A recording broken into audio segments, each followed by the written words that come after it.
Hello， 大家好。今天呢，我想来跟你分享一个超级实用而且又很强大的沟通工具，它能帮助我们在跟孩子那些最容易擦枪走火的情绪时刻，找到一条更好的路。相信我，这个画面你一定不陌生。孩子的情绪风暴说来就来，哭啊、叫啊，甚至开始丢东西。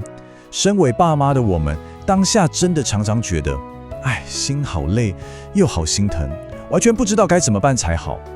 你是不是也常常有这种感觉？就是孩子的情绪一上来，你就好像被定住一样，脑袋一片空白，手足无措，心里想说：天哪，我现在到底该说什么、做什么才是对的？不过，先别急着焦虑。今天我们试着换一个角度，把这些充满挑战的时刻，不看成是亲子大战的开端，而是把它当做一个真正可以开始沟通的好机会。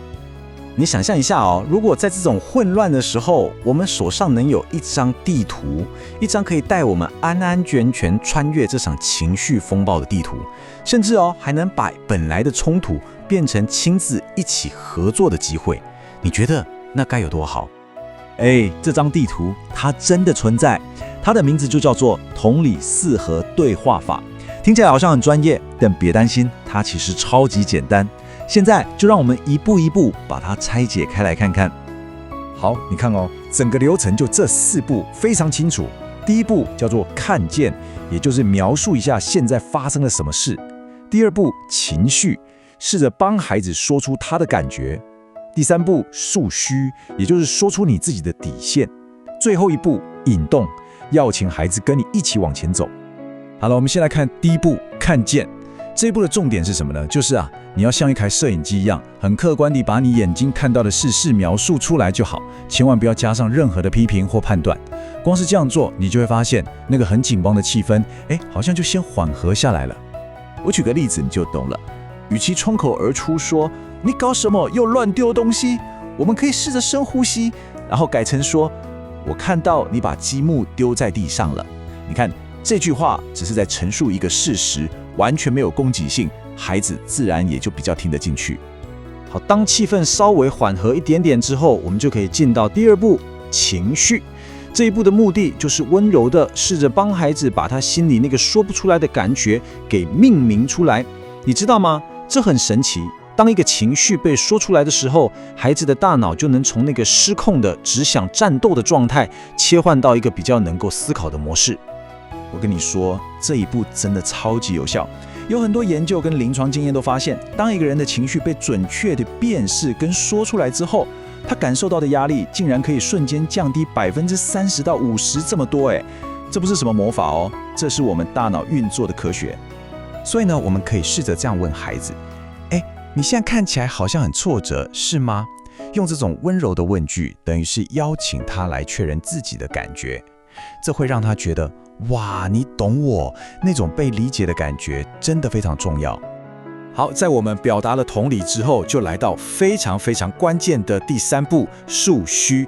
这一步就是要换我们清楚而且冷静的说出我们自己的界限或需求。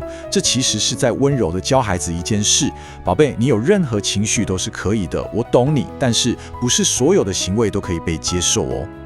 比如说，你可以这样讲：我懂你现在很生气，但是我需要地板是安全的，这样家里才不会有人不小心绊倒受伤。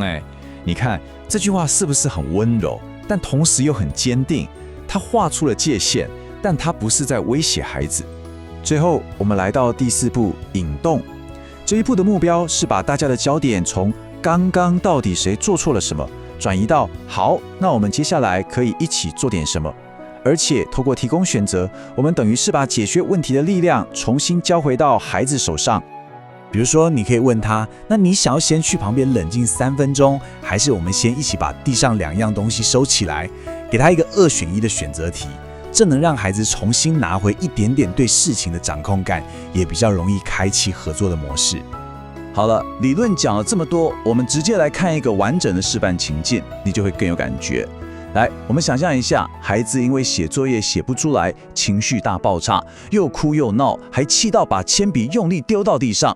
这时候，我们怎么用这4个步骤来应对呢？好，首先第一步，看见。记得先深呼吸，然后很平静地说：我看到你把铅笔很用力地丢在地上，就这样，先停在这里，客观描述就好，千万不要跟着他的情绪火上加油哦。接着第二步，情绪，你可以靠近一点，温柔地说：“看起来这一题数学真的让你很挫折，对不对？”这句话就像一座桥，直接通往他的内心，让他知道你懂他的难受。然后第三步，数虚，我完全理解你现在很不舒服，可是我需要我们的书桌是一个安全的地方，所以我们不能再丢东西咯。你看，这就是在温柔地画出那条线。最后第四步，引动，给他一条出路。那你想不想要先休息一下，喘口气，还是我们一起回头看看这题的第一个步骤到底是什么？给他一个可以马上执行的下一步，帮助他从情绪的泥沼里走出来。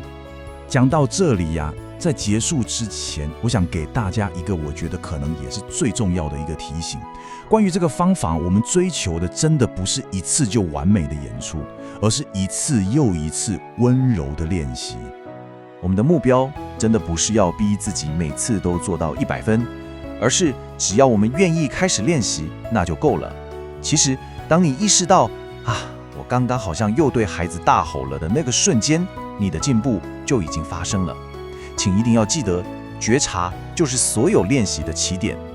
每天只要练习一点点，哪怕只有一次，你都已经在进度的路上了。如果喜欢这次的分享，也欢迎你订阅、留言，跟我们聊聊你练习之后的心得。我们下次见喽！